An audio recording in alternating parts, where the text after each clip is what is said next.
हाय दोस्तों, सबको जय श्री कृष्ण, जय श्री राधे। दोस्तों, सभी लोग कर्म करते हैं और हम सब जानते हैं कि कर्म की ही पूजा की जाती है। किंतु दोस्तों, किसी भी कर्म का महत्व उसके उद्देश्य पर निर्भर करता है। दोस्तों, किसी नगरी में एक दुष्ट प्रकृति का व्यक्ति रहता था। वह काफ़ी ताकतवर एवं बलशाली था। नगरी की सारी जनता उस व्यक्ति से बहुत परेशान थी। एक रोज उस नगरी में किसी भक्त या सज्जन के घर पर भजन संध्या का आयोजन किया गया। थोड़ी देर बाद वह पापी दुष्ट व्यक्ति भी वहां पर पहुंच जाता है। उसको एक संत की आवाज़ सुनाई देती है। संत कह रहा था कि गुरु के बिना जीवन नरक के समान है। उस संत की यह बात सुनकर उस पापी व्यक्ति के मन में विचार आया कि अपने जीवन में तो अपन ने कोई गुरु कभी बनाया ही नहीं, तो अपना जीवन तो बेकार एवं व्यर्थ है। ऐसा सोचकर वह अगली सुबह उस संत महाराज की कुटिया पर पहुंच जाता है। उस संत से कहने लगा, बाबा, आज तक मैंने बहुत पाप किए हैं और बहुत ही पापी हूँ। आप मुझ पर कृपा करें और मुझको अपना शिष्य बना ले। उस पापी की बात सुनकर संत उससे कहने लगे कि आपको गुरु की क्या आवश्यकता है। पापी व्यक्ति ने कहा कि आप मुझे राजी खुशी अपना शिष्य बना लो, वरना मेरे पास एक और रास्ता है। संत ने सोचा कि यह घर बैठे अच्छी आफत आ गई है। संत महाराज ने थोड़ी देर सोचने के बाद उस पापी व्यक्ति से कहा, तुमको मेरा शिष्य बनने के लिए पहले परीक्षा देनी होगी, उसके बाद मैं तुमको अपना शिष्य बना सकता हूँ।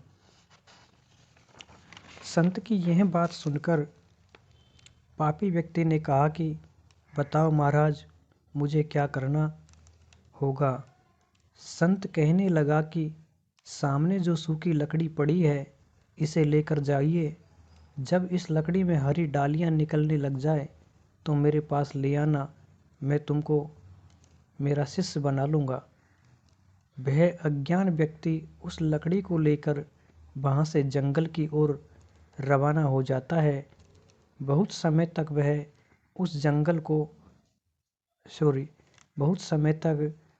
उस लकड़ी को अपने कंधे पर रखकर नगर नगर, डगर डगर, जंगल जंगल भटकता रहता है।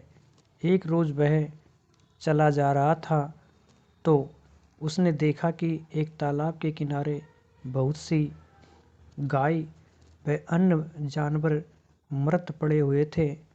कुछ जानवर तड़प रहे थे। उस तालाब पर 4 व्यक्ति बैठे हुए थे। उन पशुओं को तड़पता हुआ देखकर वे व्यक्ति बहुत खुश हो रहे थे। वह पापी अज्ञान व्यक्ति उन व्यक्तियों के पास जाकर उनसे पूछता है कि तुम इन पशुओं को तड़पता हुआ देखकर क्यों खुश हो रहे हो और ये क्यों तड़प रहे हैं। वे चारों व्यक्ति कहने लगे कि ये प्यास के कारण तड़प तड़प कर मर रहे हैं। पापी अज्ञान व्यक्ति कहने लगा, किंतु इस तालाब में बहुत सारा जल भरा हुआ है, ये जानवर जल क्यों नहीं पीते। उसकी बात सुनकर चारों व्यक्ति उससे कहने लगे, इस तालाब की हम रखवाली करते हैं, हम किसी को इसमें पानी नहीं पीने देते, क्योंकि यह तालाब हमारा है, इसमें सिर्फ हमारे पशु ही जल पीते हैं। उन चारों की इस बात को सुनकर वह अज्ञान व्यक्ति क्रोधित हो जाता है और वह उन चारों व्यक्तियों को उस लकड़ी से मार देता है एवं सभी तड़पते हुए जानवरों को जल पिलाता है। ऐसा धर्म का कार्य करने से उसकी लकड़ी से हरी डालियां निकलने लगती है वह उस लकड़ी को लेकर उस संत के पास चला आता है। संत यह देखकर समझ जाता है कि इसको अब कर्म का महत्व समझ में आ गया है।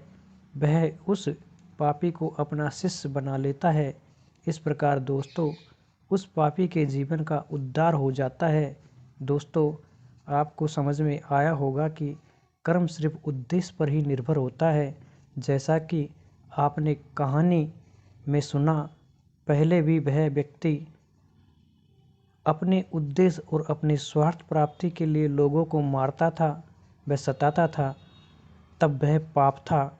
किंतु बाद में उसने उन 4 व्यक्तियों की हत्या की, किंतु अब उसने ये हत्याएं परमार्थ कार्य के उद्देश्य से की थी, इसलिए उसको पुण्य प्राप्त हुआ और उसके सारे पाप नष्ट हो गए।